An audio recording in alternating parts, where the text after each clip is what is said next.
Christmas பண்டிகை நெருங்கும் நிலையில் கடலூர் மாவட்டம் விருதாச்சலத்தில் உள்ள செராமிக் தொழிற்பேட்டையில் குடில் அமைக்க தேவையான பொம்மைகள் விற்பனையும் அதிகரித்திருக்கிறது. விருதாச்சலத்தில் உள்ள செராமிக் தொழிற்பேட்டையில் இருந்து தமிழகத்தில் உள்ள மற்ற மாவட்டங்களுக்கும் மற்றும் வெளி மாநிலங்களுக்கும் பீங்கான் பொம்மைகள் அதிக அளவில் அனுப்பப்பட்டு விற்பனை செய்யப்பட்டு வருகின்றன. இந்நிலையில் கிறிஸ்துமஸ் பண்டிகை நெருங்கி வருவதால் இந்த விழாவில் கிறிஸ்தவ மதத்தைச் சேர்ந்தவர்கள் தங்களது வீடுகளில் குடில் அமைத்து இயேசு பிறப்பை கொண்டாடுவார்கள். இதற்காக குழந்தை இயேசு, சூசையப்பர், 3 தேசத்து ராஜாக்கள், 4 இடையர்கள், ஏஞ்சல்கள், ஒட்டகம், மாதா சொரூபம், ஆடு, மாடு, கழுதை உள்ளிட்ட தொழுவத்தில் வைக்கக்கூடிய 18 வகையான பொம்மைகள் உற்பத்தி செய்யப்பட்டு வருகின்றன. இந்த பொம்மைகள் ஒரு செட் 800 ரூபாய் முதல் 1300 ரூபாய் வரை விற்பனை செய்யப்படுகின்றன.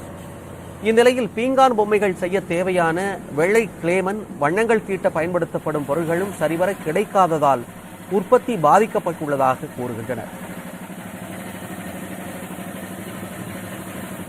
இப்போ இந்த வருஷம் பொறுத்தவரையிலையும் வியாபாரம் கம்மி. ஏன் அப்படின்னா எங்களுக்கு சரியான மூலப்பொருட்கள் கிடைக்க மாட்டேங்குது.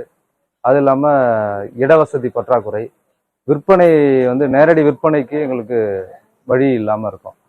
இந்த சம்மந்தமாக பல தடவை அரசுக்கிட்ட நாங்கள் கோரிக்கைகள் வைத்தோம். அது சம்மந்தமாக எந்த ஒரு நடவடிக்கையும் இது வரைக்கும் மேற்கொள்ளப்படலை.